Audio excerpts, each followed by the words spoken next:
जाते हैं और वो गांव की तरफ आने लगते हैं। ये देख करके सब डर जाते हैं। इसके बाद में वो बैट्स उन सब पर अटैक कर देते हैं। लियांचो खुद को एक घर में छिपा लेता है और जोई भी एक पॉट में जाकर के छिप जाती है। वहीं हेक्टर के पीछे बैट्स पड़े होते हैं। तभी लियांचो उन बैट्स को अपने पीछे लगा लेता है और उन्हें एक कमरे में ले जाकर के बंद कर देता है। तभी बाहर मौजूद बैट्स फिर से मॉन्स्टर बन जाते हैं, लेकिन उस मॉन्स्टर का सिर कमरे में होता है। तभी वो अपना सिर लेने के लिए कमरे की तरफ जाने लगता है और वो कमरे के ऊपर कूद जाता है, जिससे कि सारे बैट्स आपस में टकरा जाते हैं और वहां से भाग जाते हैं। इसके बाद में लियांचो, हेक्टर और जोई ड्रैगन के खराटों की आवाज़ को सुनते हैं, जो कि बहुत ही ज़्यादा डरावनी होती है।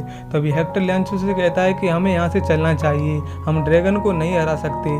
तभी लियांचो कहता है कि हमें किसी भी कीमत पर उसे हराना ही होगा, क्योंकि जोई हमें एक योद्धा समझती है और मैं उसके इस भरोसे को तोड़ना नहीं चाहता। लेकिन हेक्टर के लिए मना कर देता है। तभी गांव के नीचे उन्हें एक लाल रोशनी दिखाई देती है और वो गॉबलर के मॉन्स्टर्स होते हैं जो गांव को तबाह करते हैं। वो उन सब पर भी अटैक कर देते हैं। तभी लियांचो बड़ी बहादुरी से उनसे लड़ने लगता है। तभी जोई, हेक्टर और उसके डॉग के ऊपर एक बड़े से घर का टुकड़ा गिर जाता है, जिससे कि सब बेहोश हो जाते हैं। जब हेक्टर को होश आता है तो वो देखता है कि लियांचो उसके पास है, लेकिन जोई उसे दिखाई नहीं देती है। वो जोई के लिए परेशान होने लगता है। हेक्टर जोई को आवाज दे करके बुलाने लगता है। तभी उनका डॉग दोनों को लेकर के जोई के पास जाता है, जो धरती पर पड़ी होती है। वो हेक्टर से कहती है शायद मेरे पैर टूट गए हैं। ये सुनकर के हेक्टर रोने लगता है।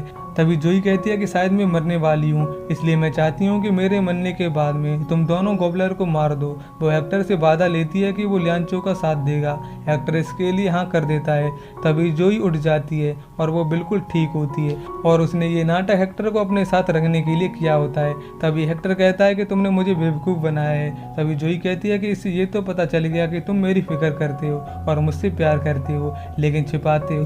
तभी हेक्टर कहता है कि बहुत हुआ मजाक, अब हम उस गॉबलर को मारेंगे। इसके बाद में सभी गॉबलर की गुफा के बाहर आ जाते हैं। तभी उसकी गुफा के ऊपर एक बड़ा सा पत्थर गिरता है, जिसकी वजह से गॉबलर जाग जाता है और वो बहुत ही ज़्यादा बड़ा होता है और काफ़ी ज़्यादा खतरनाक दिखाई दे रहा होता है। हेक्टर, जोई और लियांचो उसके सामने बच्चे की तरह होते हैं। वो सब गॉबलर से डर करके छिप जाते हैं। तभी गॉबलर हर चीज़ को अपने अंदर खींचने लगता है। तभी जोई लियांचो को गॉबलर से लड़ने के लिए कहती है, लेकिन लियांचो डर रहा होता है। तभी गॉबलर जोई और हेक्टर को अपने अंदर निगलने वाला होता है, लेकिन हेक्टर गॉबलर के बड़े से दांतों को पकड़ लेता है।